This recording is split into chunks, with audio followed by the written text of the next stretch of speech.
was just getting my strut on. Anyway. Continue. You can't handle it anyway. A couple more brief announcements before we get things rolling.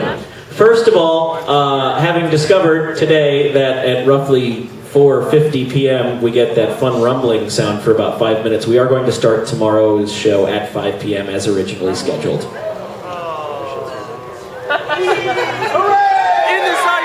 Yay! You're so fickle. Bring on the rumble! Second of all, David Reese will be set up and sharpening pencils in the tabletop gaming rooms, the Hudson Half Moon, and I believe Stuyvesant this evening from 9 to 11 p.m. or as soon as he has finished dinner, because we all know how timely the dinner service has been. So he'll be in there roughly then. Also, an SD card was found in the dining area last night, I believe, in somewhere in our area. We're not sure if it is one of yours. If it is one of yours, then you could wave at me and I could ignore you. Seek Liz, right here by the front of the stage. Yeah. We shut up that one.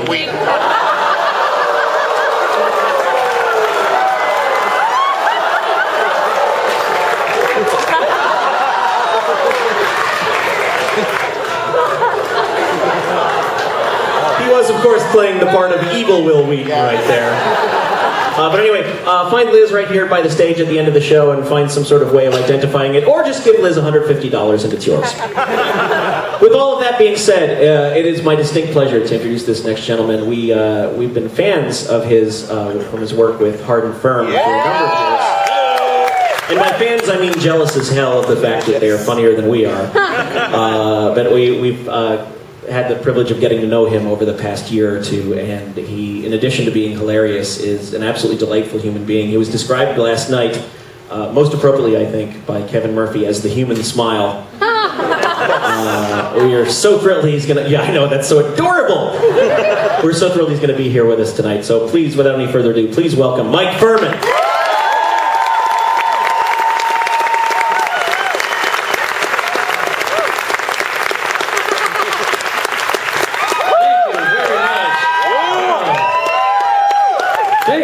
Wow, thank you guys very much. Thank you, Paul, for that. I want to say very quickly that I didn't hear the comment that I'm the human smile, but I did hear Kevin Murphy right there go, I didn't say that. Very good. Hey, thank you guys for coming out here to the middle of the Caribbean. And thank you to Jonathan Coulton for having me and having all of us here. I cannot say how much I appreciate it. It was absolutely awesome. I'd like to also thank and welcome the members from the Galactic Senate from the planet Hodgman, representing the planet Hodgman, the planet very dark from where I am, but waving of some kind. Planet with arms, that's what I can tell. Let's see, we're on a boat, that's pretty cool. That's nice and fun. I don't know if you guys have this, but when I go to my room and I flip my lights on, do you guys also get a scene from The Grudge? Does that happen? I'm not looking in the mirror, man. Forget that. You're a creepy little Japanese kid. I also love that when the boat rocks, you get to have your body shift weights on you by 5 pounds at a time. You get to walk along and go, I'm 5 pounds heavier. I'm 5 pounds lighter. I'm 5 pounds heavier. It's like the carnival scene from Grease. You're the one that I want.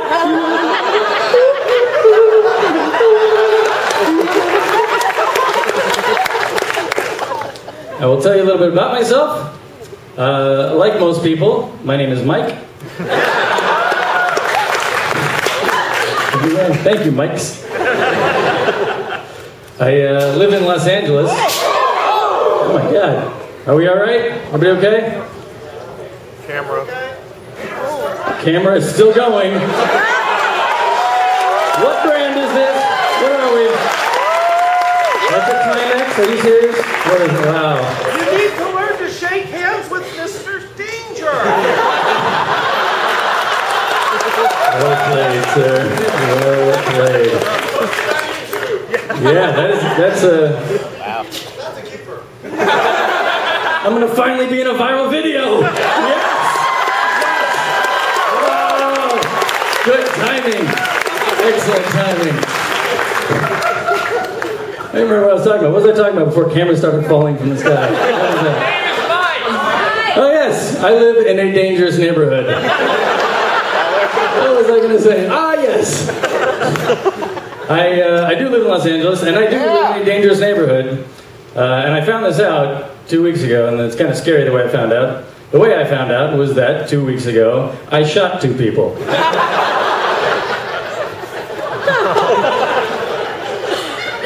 We were just in Jamaica not long ago, a couple hours. In California, I don't know if you guys heard about this, but we had on the ballot whether or not to legalize marijuana.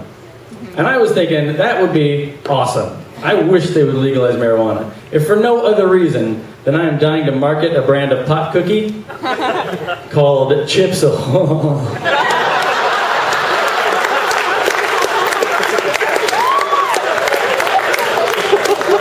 We would move some units. Speaking of moving units, one thing that's also fun to do is you can make pot brownies, but instead of using chocolate, use X-Lax. I call those shits and giggles.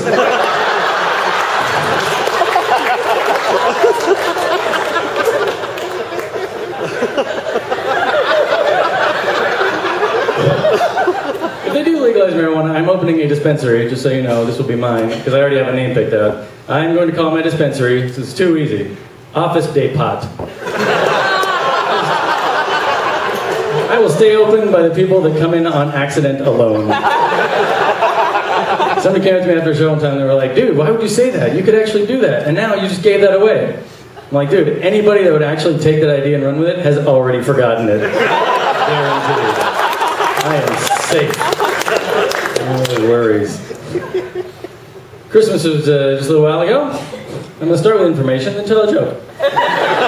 Christmas occurred just recently, and I wanted to get my wife something kind of nice, but didn't have a lot of money, so I saw in the Sky Mall, they had, my wife likes, there you go, my wife likes blankets, so they had this blanket that I saw that caught my eye. It was pretty cool. It said, what you do is you send in a picture, and they will put it on that blanket. It was kind of cheap, it was like $20, right? And I thought, that's kind of cheap for a gift, but here's what I did. See, I sent in a picture of a really expensive blanket.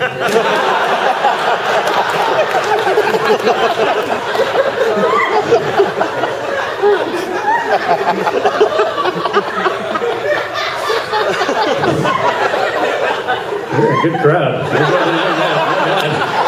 That's fantastic. Let's go back to Jamaica. Yeah. Yes. Oh my God. That's why I can't see. It's not the lights. This room is hotboxed. With respect to flyers and advertising, I think maybe one of the worst things you can name your band would be January 5th at 8 p.m.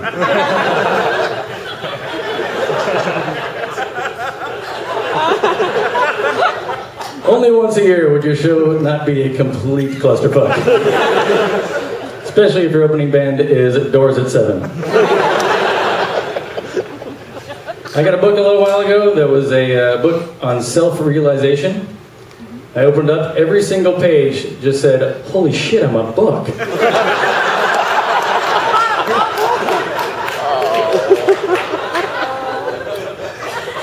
Is it alcoholism if I now refer to dollar bills as drink tickets?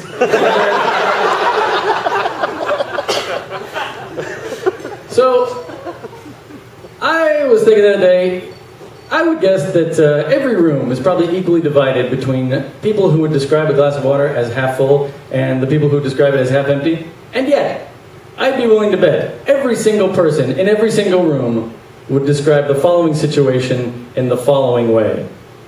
There is a pineapple halfway in my ass.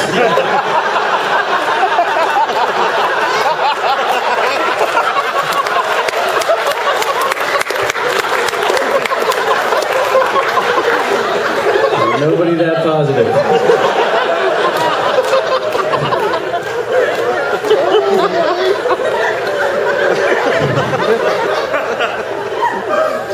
Sometimes when I'm bored, I like to take a big bucket of water and I dump it on my dog. Then I take a big bag of glitter and I pour all over my dog. And then when he shakes himself dry, I pretend he's beaming up.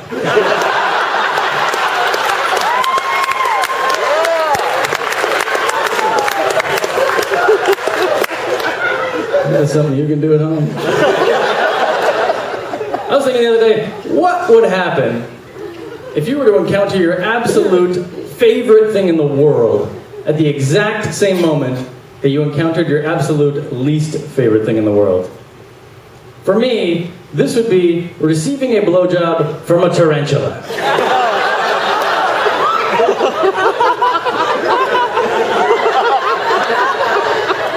I would be mortified. At first.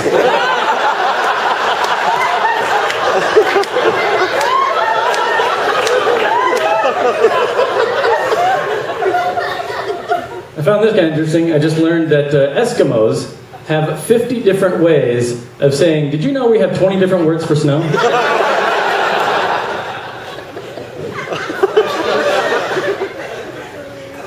So we're traveling. I like traveling. I have traveled a little bit. One time I did something kind of stupid, and I'll share that with you. I went to Italy, and I thought it'd be really fun to learn some Italian, you know, and try to like fit in, blend in, feel Italian for a day, right? So I learned a whole bunch of Italian phrases, and I learned them really, really well. Like I wanted to sound perfect. So I could walk up to somebody and say, "Scusi, signore, dove si trova la banca?" Problem is, I never learned any responses.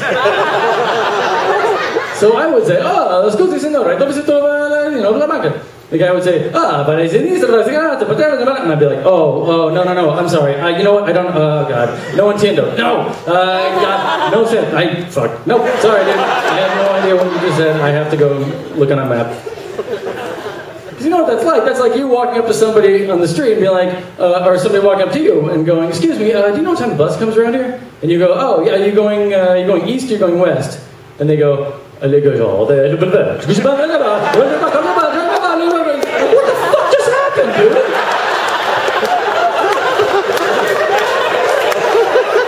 Where did that other guy go? What? Are you a body snatcher?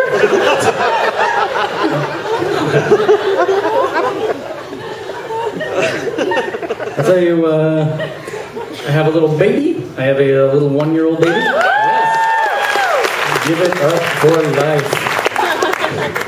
I have, give it up for life could mean both give it up for life and just keep giving it up. The first thing I noticed, which was phenomenal, is when you have the baby, I could not believe that this little newborn fit inside my wife. And yet, that newborn fit inside my wife. Which leads me to believe newborns are human zip files.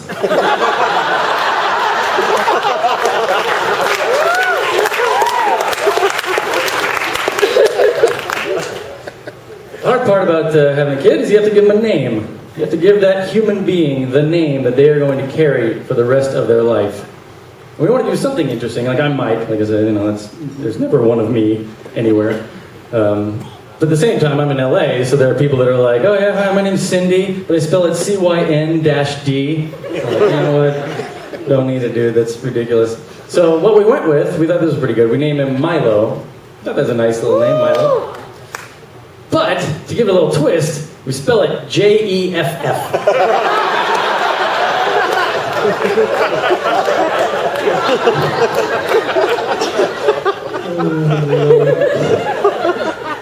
So I'm going to tell you one more thing, and then I'm going to start doing some music here, since I feel like that's what I'm paid to do here. So I love my wife. My wife is the coolest person I know. But I have recently discovered that even my wife's cool has limits. The way I found this out is that I could not, no matter how hard I try, get her to, while we are in the act of making love, could not get her to call my buddy and sing the first couple lines to Randy Newman's "You've Got a Friend in Me."